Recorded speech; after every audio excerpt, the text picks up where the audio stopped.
Old आवाज में sir. दिनांक 31 मई को मुजफ्फरपुर नगर थाना अंतर्गत आइकॉन टावर अपार्टमेंट में एक हत्याकांड हुई थी, जिसमें कि गोविंद शर्मा नामक व्यक्ति की हत्या हो गई थी। इस संबंध में नगर थाना में मृतक की पत्नी के बयान पे एक कांड दर्ज हुआ है और एसआईटी द्वारा त्वरित कार्रवाई करते हुए नामजद अभियुक्त कुमार रंजय ओमकार की गिरफ्तारी हुई है। अभी तक के जो अनुसंधान में बातें प्रकाश में आई हैं कि मृतक गोविंद शर्मा और अभियुक्त ओमकार के बीच में ज़मीन के कारोबार को लेकर पूर्व से ही विवाद चला आ रहा है। इसके अतिरिक्त गोविंद शर्मा के पास एक काला फॉर्च्यूनर गाड़ी थी, उसका इस्तेमाल कर रहा था, लेकिन इसका जो रजिस्ट्रेशन है वो ओमकार के भाई के नाम पे है। वो इस ट्रांसफ़र को लेकर भी विवाद चल रहा आ रहा था।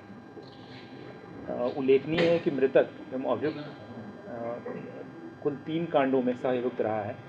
2018 में जो पूर्व मेयर की हत्या हुई थी उसमें, इसके अतिरिक्त 2023 में आशुतोष शाही हत्याकांड में और 2022 में मिठनपुरा थाना का जो रंगदारी का एक कांड रिपोर्ट हुआ था, 50 लाख की रंगदारी मांगी गई थी।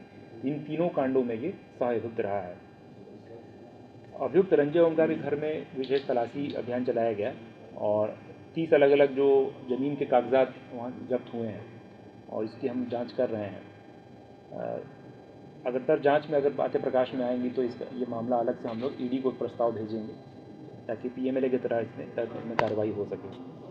कांड में सम्मिलित अन्य अभियुक्तों की गिरफ्तारी और अगला अनुसंधान के लिए हमारी जो विशेष एसआईटी अभी लगातार सक्रिय है और वो कार्रवाई होगी। गिरफ्तार अभियुक्त के बारे में बताया गया कि 3 अलग अलग कांड है, 2 हत्या और 1 रंगदारी का। जो अन्य कांड है कि जो इसमें अगर एसोसिएशन है उसकी हम तलाश रहे हैं। घटनास्थल में जो के पास से जो फॉर्च्यूनर वाहन मिला है उसको भी सीज़ किया गया है और घटनास्थल से मृतक का एक मोबाइल और नगद कुछ 36,000 रुपये भी हम लोगों ने सीज़ किया हुआ है।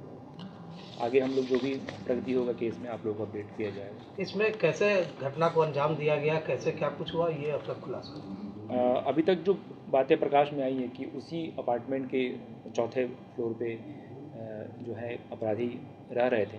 संख्या अभी स्पष्ट नहीं है और वहाँ से भी 2 टेट्रा पैक शराब का मिला है, उसमें एक अलग सा एक कांड दर्ज हुआ है।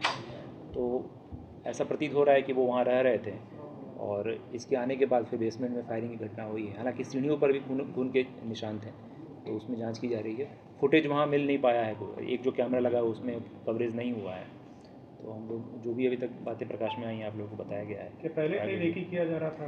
ये तो संभव है, लेकिन जी महिला का सर क्या भूमिका जो उसमें निम्नलिखित किया गया? ये अभी तक हम लोग स्पष्ट नहीं बता पा रहे हैं। आरोप प्राथमिकी में बताया गया है कि पैसे को लेकर विवाद है महिला से, तो वो आगे जांच में फिर आएगा। क्या उपरांत महिला वहाँ पे थी क्या कुछ जांच में? नहीं, ये कहना अभी कठिन है, ये भी प्रकाश में नहीं आई है।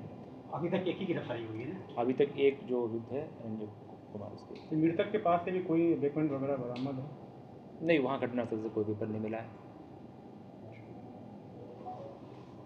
और सोशल मीडिया पे भी के माध्यम से और आप लोगों के माध्यम से एक ऑडियो प्राप्त हुआ है, उसकी जांच की जा रही है और उसकी फॉरेंसिक जांच भी की जाएगी और इस अभियुक्त का नाम भी प्राथमिकी में है, तो फिर इसमें लगातार कार्रवाई की जाएगी और फिर जांच भी एफएसएल से करवाएंगे। सर दोनों में क्या संबंध है, कुछ जानकारी मिला? नहीं, पूर्व में मेरे ख्याल से एक ही क्राइम सिंडिकेट रहा है इनका, तो साथ में ही जो पहले काम करते थे, तो किसी कारणवश विवाद हुआ है।